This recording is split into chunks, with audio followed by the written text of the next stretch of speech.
দিল না ছেলেরা, কুত্তার মতো। 1 মাস ছোট, 1 মাস মেজ, 1 মাস সেজ, বাড়িতে বাড়িতে গিয়ে এই পেটটা ভরাতে হবে। এই মায়ের পেটটা কিন্তু সন্তানরা ভরাতে জানে না, কিন্তু মা একটা ধূপের ন্যায় সমস্ত কিছু বিকিয়ে দিয়ে গেল।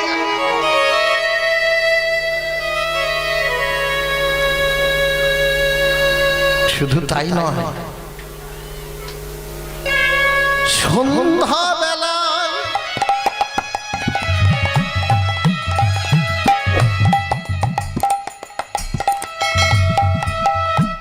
সন্ধ্যা বেলায় তুলসী তলায়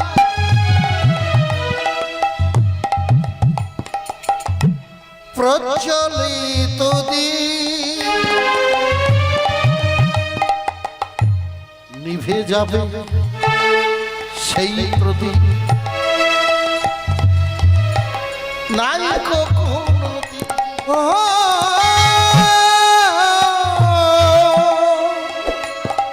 সন্ধ্যাবেলা ওই প্রজ্বলিত দীপ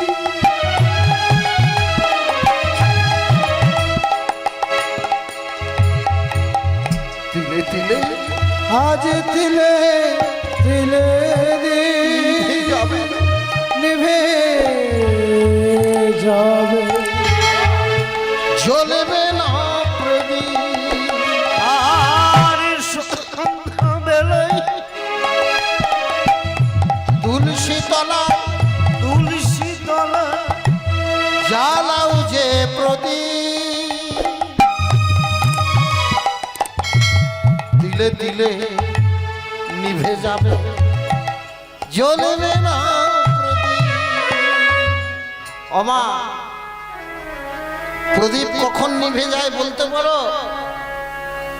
কখন নিভে যায় গো? সন্ধ্যার সময় তুলসীর প্রদীপ দিয়ে এলে তখন প্রদীপটা জ্বলছিল, জ্বলতে জ্বলতে এক সময় প্রদীপটা নিভে যায়। কারণ তেল যখন শেষ হয়ে যায়। মাগো, তুমি যখন আমার বাবার ঘরে প্রথম এসেছিলে তখন তোমার শরীর শক্তি কেমন ছিল?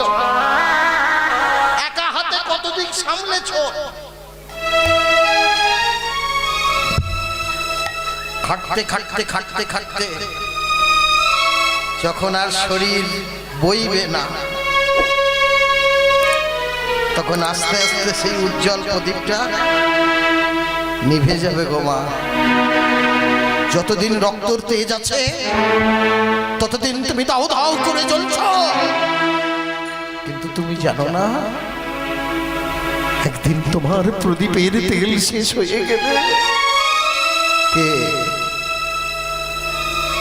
কে তোমার প্রদীপে আলো দেবে?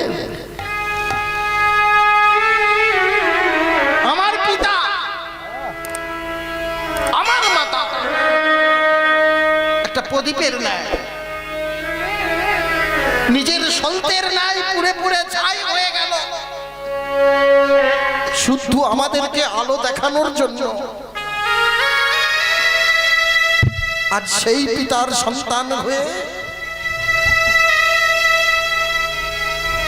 বাবার হাতে ধরিয়ে দিলাম একটা ফুটো থালা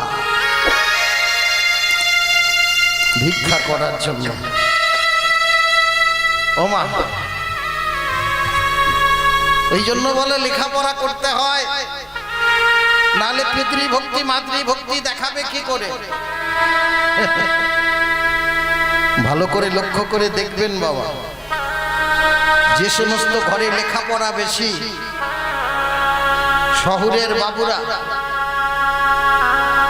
তারাই বেশি মাকে কোথায় রেখে দেয়, বাবাকে কোথায় রেখে দেয়? গৃহে রাখে না। তাই একটাই বার্তা আপনাদের কাছে, আপনারা যতই তিলক সেবা করুন যতই মালা করুন, যতই উপোস করুন, যতই নিরামিষ ভোজী হন,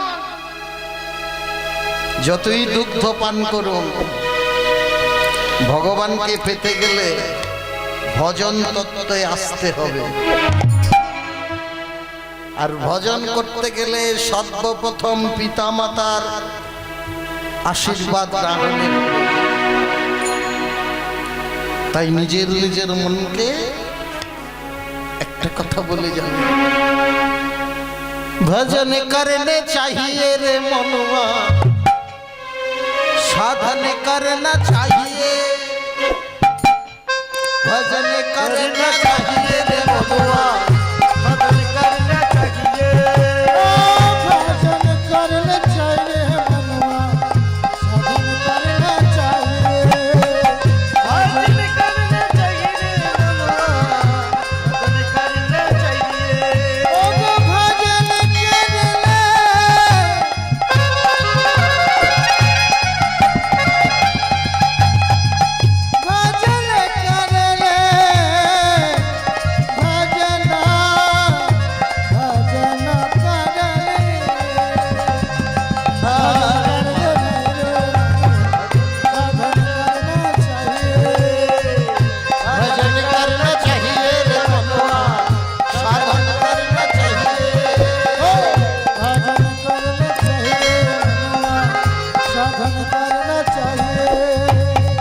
বাবা তুমি শাক সবজি খেয়ে যদি স্বয়ং ভগবানের কৃপা লাভ করতে পারো,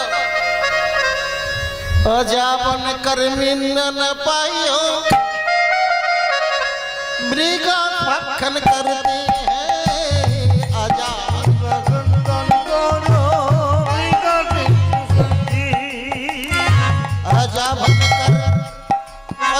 ছাগল, ছাগলে শাক সবজি ঘাস পাতা খায় তো, তাহলে তো তারা ভগবানকে পেয়ে যেত বাবা। তাহলে পাচ্ছে না কেন বাবা? অনেকে বলে সুন্দর করে সজ্জিত করতে হবে, একাদশীর ব্রত পালন করতে হবে, তবে গিয়ে ভগবানকে পাওয়া যাবে। বাবা একাদশীর ব্রত করলে কি করতে হবে? বললে ভাত মুড়ি শস্য খাওয়া যাবে না, তুমি দুধটা খেতে পারো। দুগ্ধ পিতে হয় তো বাছুরি ভগবান সে মিলতে, दुग्ध पीते हैं तो हरि भगवान से मिले, আর দুগ্ধ পিতে হয় তো হরি বাছুরি সে মিলতে। दुग्ध पीते हैं तो हरि बाछड़ी से मिले। বাবা, ওই গরুর বাছুরগুলো তো দুধ খেয়েই বড় হয়, তাহলে তো বাছুরে ভগবান পেয়ে যেত। হ্যাঁ বাবা, সেটা যদি বলো একাদশী করতে গেলে কিছু তো খেতে হবে, একটু ফলমূল খাবো। বৃক্ষ पर ফলমূল খাও পক্ষী ভগবান, भिक्ख रूप फलमूल पातो भिक्ख रूप पावे। কাছে যদি ফল পেড়ে খেয়ে ভগবানকে পাওয়া যেত, তাহলে আগে ভগবানকে পেত কে? বাদুরে, উলুতে, পক্ষীতে, ওরা ভগবানকে পেয়ে বসে থাকত। বললে শোনো বাবা শোনো, যদি ভগবানকে পেতে চাও তাহলে একনিষ্ঠ ভক্তিতে কোনো স্ত্রী সঙ্গ করলে হবে না। ভগবানকে ডাকতে গেলে নিজেকে সুন্দর হতে হবে, তাই কোনো স্ত্রী যোগ করতে গেলে ভগবানকে পাওয়া যাবে না। দেখো যদি সেটা যদি না হয়, তাহলে এই জগতে যারা নপুংসক আছে, হাতে তালি দিয়ে ছেলে নাচিয়ে বেড়ায়, তারা তো কোনো স্ত্রী সঙ্গ করে না, তাহলে তারা তো ভগবানকে পেয়ে যেত। কিন্তু তা নয়, भजन करना चाहिए मनुआ, साधन करना चाहिए, भजन करना चाहिए मनवा, साधन करना चाहिए, भजन करना चाहिए मनुआ, साधन करना चाहिए,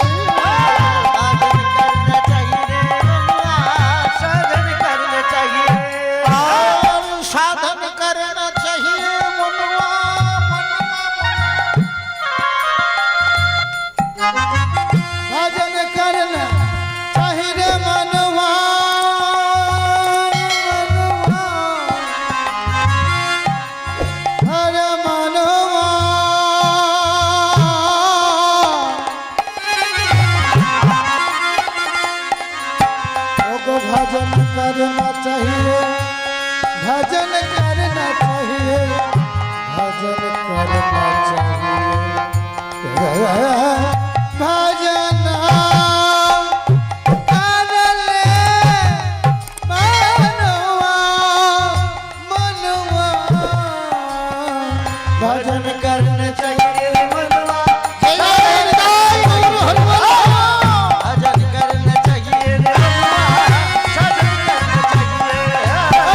भजन करना चाहिए मनवा साधन करना चाहिए भजन करना चाहिए साधन करना चाहिए।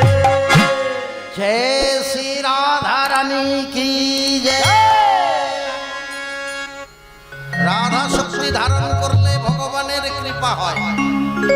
তা বাবা আজকে সেই রাধা রানীর চরণ পাওয়ার জন্য ভক্তদের কৃপা পাওয়ার জন্য ভগবানকে পাওয়ার জন্য আজ এক ভক্তের আবির্ভাব আপনাদের সামনে সেবা করব। যে ভগবান নাম নিয়ে সনাতন ধর্মে হোক ছাই নাই হোক অনায়াসে বৈকুণ্ঠ পার হওয়া যায়, সেই ভগবানের প্রেম।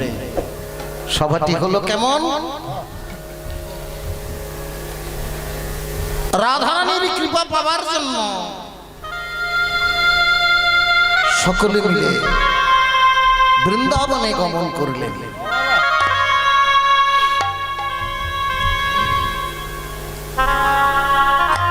ঈশ্বর পরম কৃষ্ণ परम कृष्ण সচিত আনন্দ বিগ্রহ ग्रह অনাদির আদি গোবিন্দ गोविंद সর্বকারণে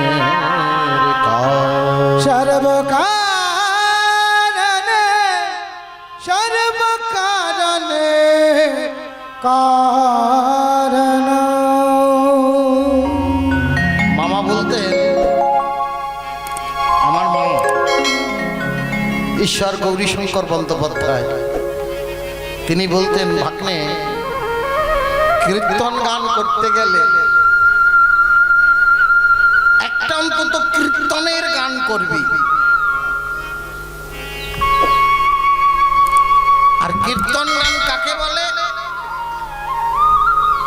যে গানটা শুনলে বিরক্ত বোধ হয়, যে গানটা শুনতে ভালো লাগে না, খুব বিরক্ত লাগে,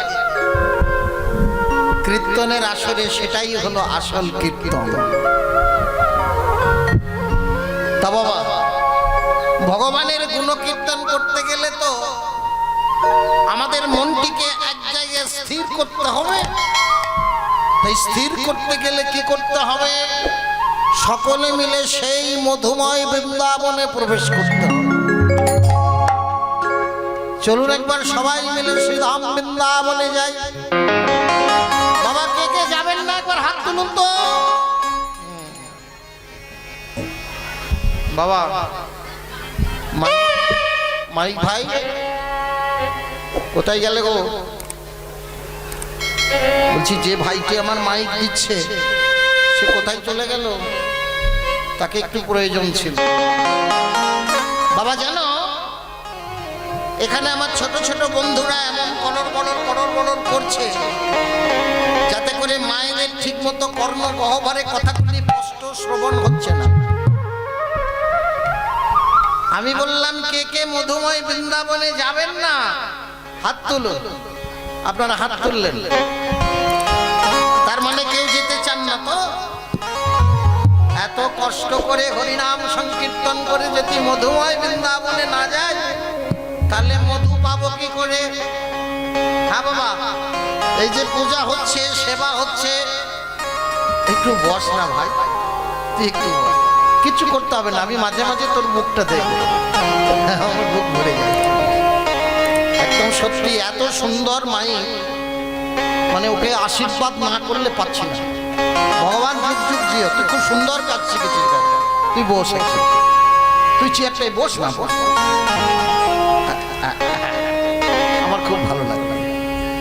আসলে যারা কাজ জানে তাদের কাজ করো বলতে হবে না, ওই জায়গায় বসে থাকলেই ও ঠিক সেই জায়গাটাতেই হাত দেবে, এটা আমি জানি, বিশ্বাস। তাই একটু কষ্ট করে বস। তা বাবা, হয়েছে কি, ভগবানের সেবা পুজো করতে গেলে যেটা লাগে সেটা আমরা অবিশ্বাস করি। কি লাগে? ভগবানের পূজা করতে গেলে কি লাগে? সর্বপ্রথম বলছে টাকা লাগে। লাগে তো? লাগে না? কারণ যেটাই তো ক্রয় করতে যাবেন, কিনতে যাবেন, টাকা তো দিতেই হবে। কিন্তু টাকাটা দেবে কে? কার টাকা? ভগবানের টাকা। সে দিলে আপনি দেবেন, না হলে পারবেন না। বাবা, ভগবানের পুজো করতে লাগে উদ্গার। ছেলে, উদ্গার মানে বমি। ভগবানের পুজো করতে লাগে। আর কি লাগে জানো? একটা মরা দেহ। হয়তো পাশ থেকে আমার বাবাজিরা উঠে উঠে বলবে, কোন পাগলটাকে নিয়ে এলাম না বাবা, পুজো আজা করতে গেলে কি এইসব লাগে? হ্যাঁ লাগে। ও মা, প্রথমে লাগে কি? উদ্গার। ওই ফুল থেকে মধু নিয়ে এসে মৌমাছি যদি না উদ্গার করত, ফুল থেকে মধু তুলে নিয়ে এসে মৌমাছি যদি বমি না করত, তুমি মধু পেতে? তাহলে সেটা উদ্গার, হ্যাঁ কি না? মধু না হলে পুজো হবে? হবে। আর ভগবানকে যে সেবা দেবে, জল খাওয়াবে কিসে? একটা মরার দেহ, পানীয় শঙ্খ। ওই শঙ্খটা বেঁচে আছে না মরে গেছে? সমুদ্রে বেশ চলে বেড়াচ্ছিল, ওটা মরে গেল বলে তুমি পানীয় শঙ্খ হয়ে এলে। বাবা, ওই দেহটা না হলে যে ভগবান সেবা করবে না। তাই মৃতদেহেরও কাজ আছে। যদি দেহটাকে পবিত্র করতে পারো, আর ওই দেহটা যদি পবিত্র থাকে, ভগবান সেখানে থাকে। আর দেহটা যখন আস্তে আস্তে পাপে পরিপূর্ণ হয়ে যায়, তখন ভগবান সেই দেহটা ছাড়বার জন্য ছটফট ছটফট করে। তাই দেহকে পবিত্র রেখে একবার চলুন সকলে মিলে ভগবানের দর্শন করে আসি। এই দেহটা পবিত্র অবস্থায় এখানে থাক। আর দেহের মধ্যে আছে মন, মনটাকে নিয়ে যাব মধুর বৃন্দাবন। তাই সকলে মিলে করজোরে একটা কথা বলবেন, জয় শ্রী রাধা রানী কি ওরে মো।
রাধা রাধা নাম জিয়ে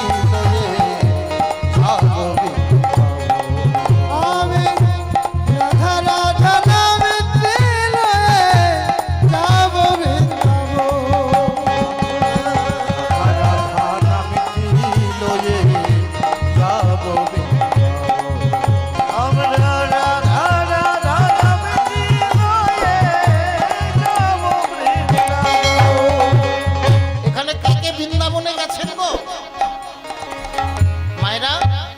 মধুময় বৃন্দাবনে কে গেছেন একটু হাত তুলবেন তো। মধুময় বৃন্দাবনে বাহ বাহ, অনেকেই গেছেন, তাহলে খুব ভালো করে জানেন বৃন্দাবনে গেলে সর্বপ্রথম কি বলতে হয়?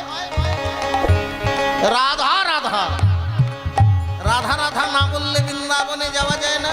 বাবা, আমরা যারা যারা যাইনি তারা একা একাই বৃন্দাবনে চলে যাব নিজের মনকে নিয়ে।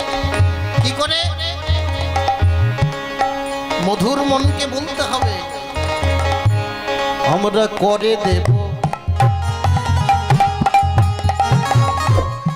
এই করে কর করে দেব করতালি ওরে মো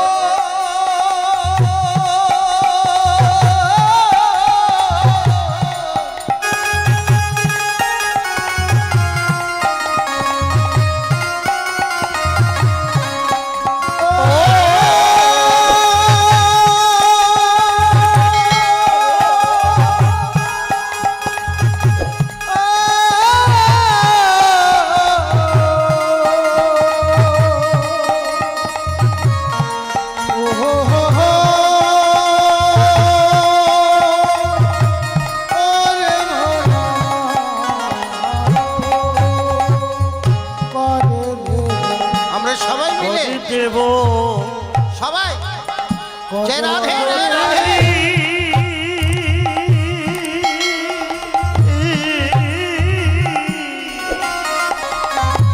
আমরা সবাই মধ্যে খাবেন বল মালি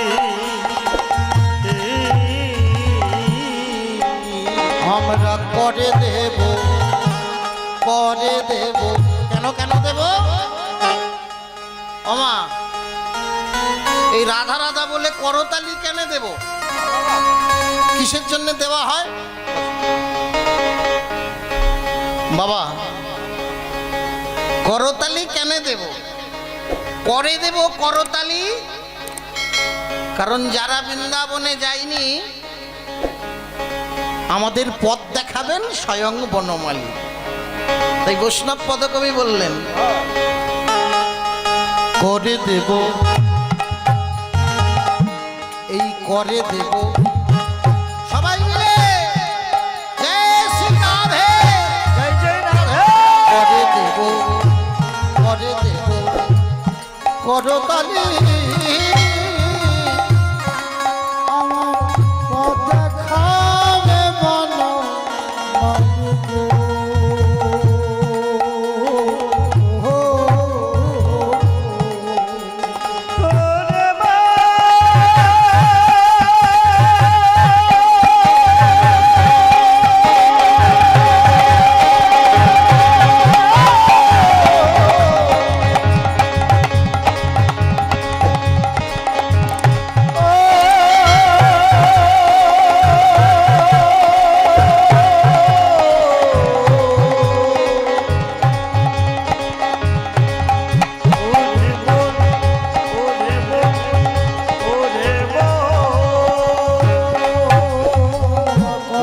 করে দেব করতালি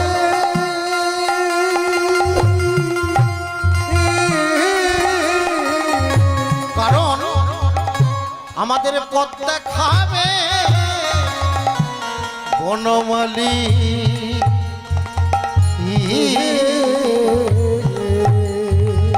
সেই ধবলি ওই শ্যামলি, ওই ধবলি ওই শ্যামলি সেই শ্যামলি ওই ধবলি আরে ওই ধবলি ওই শ্যামলি দেখবে অনুখ রাধা রাধা নাম ছিল রাধা রাধা নাম ছিল জয় হে রাধে জয় শ্রী রাধে জয় জয় রাধে।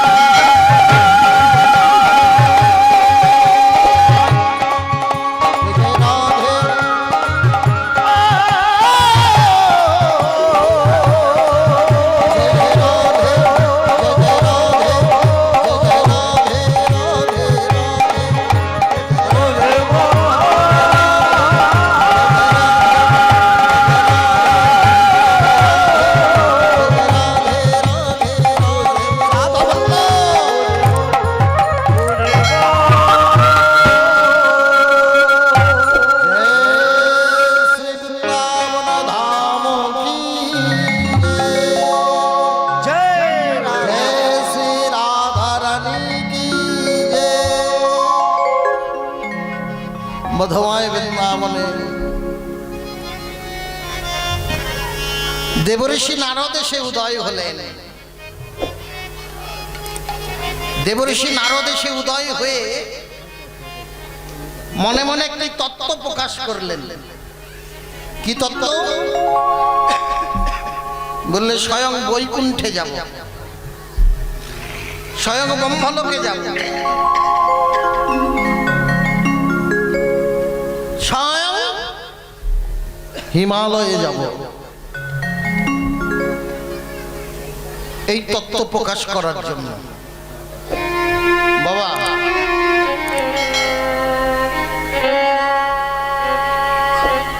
তত্ত্বটি কি? তত্ত্বটি হলো দেবঋষি নারদ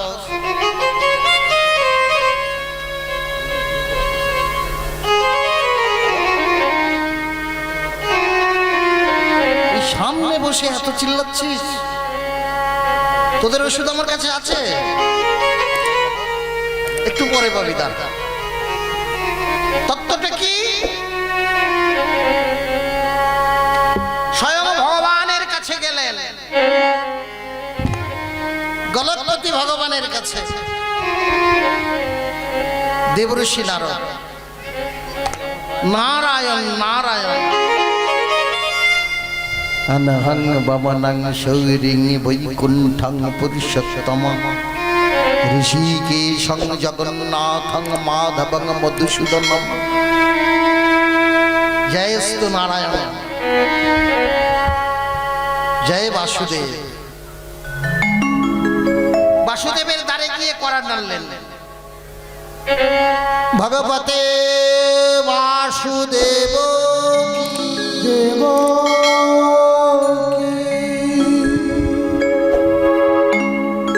অং নমো ভগবতে বাসুদেবায়,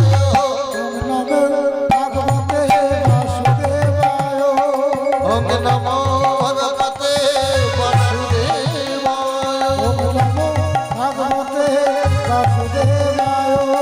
বাসুদেবায়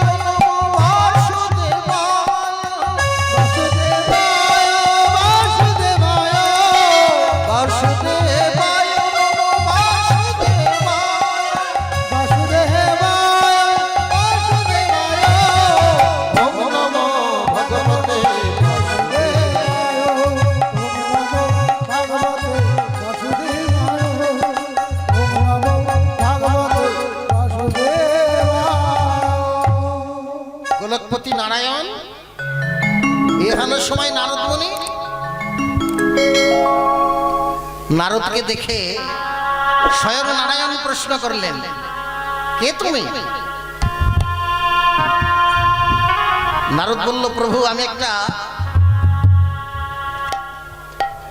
তত্ত্ব নিয়ে এসেছি আপনার কাছে। কি তত্ত্ব? এ জগতে ৩৩ কোটি দেব দেবতা, তার মধ্যে ভগবান কোনজনা? ঢুকে গেছি, কিন্তু আমি লীলায় প্রবেশ করেছি, একটু লক্ষ্য করুন। কে ভগবান? শঙ্খচক্র গদা পদ্মধারী মুচকে মুচকে হাসলেন, বললেন আমি তো বলতে পারবো না, এক কাজ করো, তুমি একবার সৃষ্টিকর্তা ব্রহ্মার কাছে যাও। সঙ্গে সঙ্গে দেবঋষি নারদ ব্রহ্মলোকের দিকে গমন করলেন। পথের মধ্যে এক শ্মশানে দেখতে পেলেন দেবাদিদেব মহাদেব সেখানে বসে আছে। দেবাদিদেব মহাদেবের কাছে নত হয়ে জিজ্ঞাসা করলেন, প্রভু আপনি তো পরম বৈষ্ণব, একটু কৃপা করে বলবেন যে জগতে ভগবান কোনজনা? দেবাদিদেব মহাদেব হাসতে হাসতে বলল, এক কাজ করো, তুমি ব্রহ্মার কাছেই যাও। কর্ম ব্রহ্ম ভবতি বিদ্ধি ব্রহ্মক্ষর সমাদ্ভব। ব্রহ্মলোকে এসে ব্রহ্মদেবকে বললেন, হে ব্রহ্মদেব, এ জগতে তেত্রিশ কোটি দেব দেবতার মধ্যে ভগবানকে? বললে আমি। চতুর্মুখী ব্রহ্মা, সৃষ্টিকর্তা ব্রহ্মা,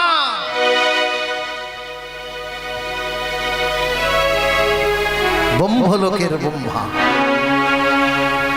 আজ দেবঋষি নারদ কিন্তু মানতে পারলেন না। শঙ্খ চক্র গদা পদ্মধারী বললেন আমি বলতে পারবো না। ত্রিশূলধারী ভোলানাথ বললেন আমি বলতে পারবো না। আর সৃষ্টিকর্তা ব্রহ্মা বলে দিল আমি। কিন্তু আপনি যে ভগবান আমি বুঝবো কি করে? আমি তো জানি এই জগতে একজনই ভগবান। কে গো?